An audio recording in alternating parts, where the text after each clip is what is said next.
तुझे पाने की कोशिश में कुछ इतना खो चुका हूँ मैं, तुझे पाने की कोशिश में कुछ इतना खो चुका हूँ मैं कि तू मिल भी अगर जाए तो अब मिलने का गम होगा। एक मुझे किसी ने शेयर किया था, कोई रील थी, उसमें वो बन पे मस्का लगा रहा है और रंगी सारी गाना चल रहा है। और उसमें 1 मिलियन व्यूज़ थे। मैंने कहा यार यहाँ पर भी गाना चल सकता है, मतलब कुछ भी हो सकता है। नमस्कार, मैं हूँ कविता सेठ। हाय, माय नेम इज़ कनिष्क सेठ और आप मुझे देख रहे हैं ऑन Amazon म्यूजिक।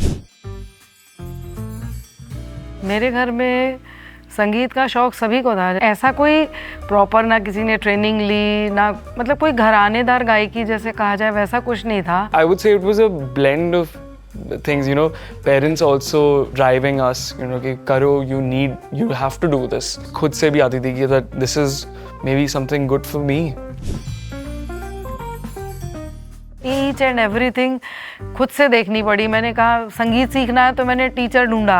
घर में हारमोनियम तबला नहीं था, मैंने पापा से रिक्वेस्ट की कि मुझे हारमोनियम दिलाओ, तबला दिलाओ। कंपोज करना सीखा, किसी को नहीं मालूम था घर में कि कंपोज करना क्या होता है। I started learning music when I was 5. I started learning with Hindustani classical violin. मतलब मैं सुबह उठता था तो मॉम रियाज कर रही है, मेरा भाई तबला बजा रहा है दूसरे घर पे, और फिर कुछ घंटे बाद मुझे वायलिन बजाना होता था।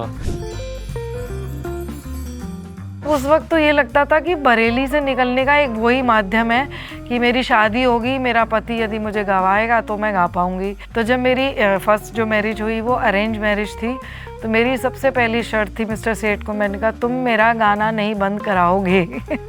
मतलब मैं ड्रीम करती थी कोई चीज़, वो पूरा करते थे। हम दोनों की जोड़ी जो थी वो इस तरीके से थी। My father was just like mom ने भी कहा कि वो बहुत पैशनेट थे हमारे सारे करियर्स को लेकर।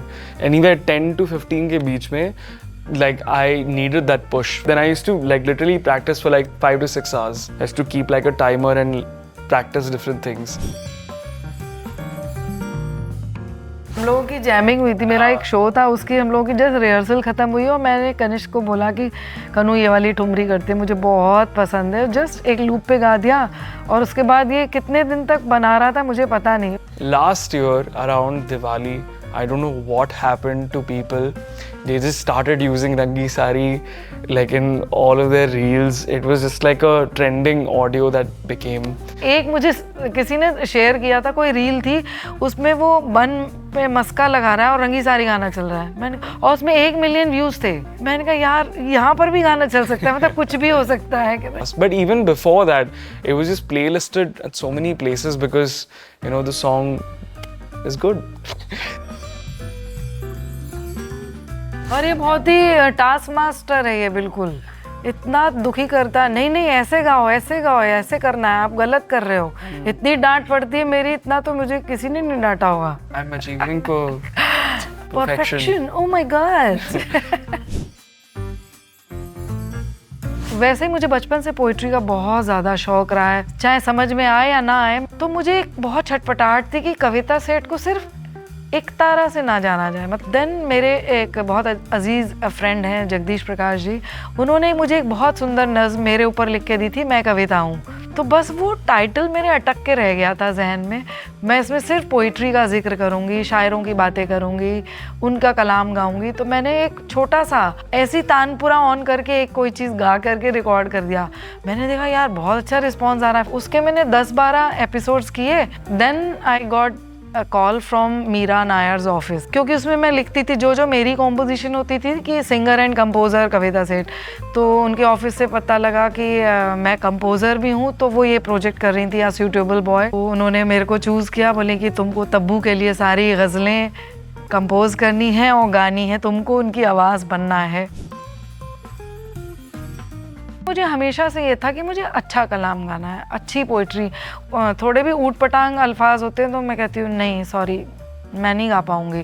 छोटी सी शर्त यही होती है कि प्लीज़ पहले पोइट्री भेज दीजिए। मैं जैसे गज़ल, भजन, गीत सब कुछ गा रही थी बचपन से, तो लेकिन एक सेटिस्फेक्शन नहीं था, मुझे एक छटपटाहट थी कि मुझे क्या चाहिए, मुझे भी नहीं समझ में आ रहा। आबिदा जी का जो फर्स्ट शो था उसमें हम लोगों ने भी पार्टिसिपेट किया था, हमने भी वहाँ पे गाया था। तो वहाँ जब मैं उन सूफ़ी म्यूजिशियंस के साथ में जब एक हफ्ता हम लोगों ने रिहर्सल की है कि जो सुकून, जो आप ट्रांस में चले जाते हो म्यूज़िक सुनते सुनते और गाते गाते गाते जिसको आप शब्दों में बांध ही नहीं सकते हो, वो जो मुझे एक तृप्ति मिली, उस दिन मैंने डिसाइड किया कि मुझे सूफी म्यूजिक करना है। When it came to performing live, I just thought अलग ही आनंद है, like when you perform Sufi music.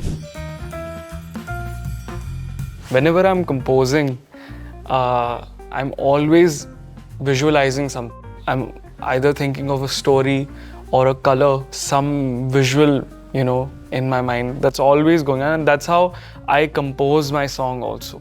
Poets ढूंढना कि किन किन संतों ने क्या क्या लिखा है, वो सारा तलाश करना शुरू करा, तो वो तो एक अथाह सागर है।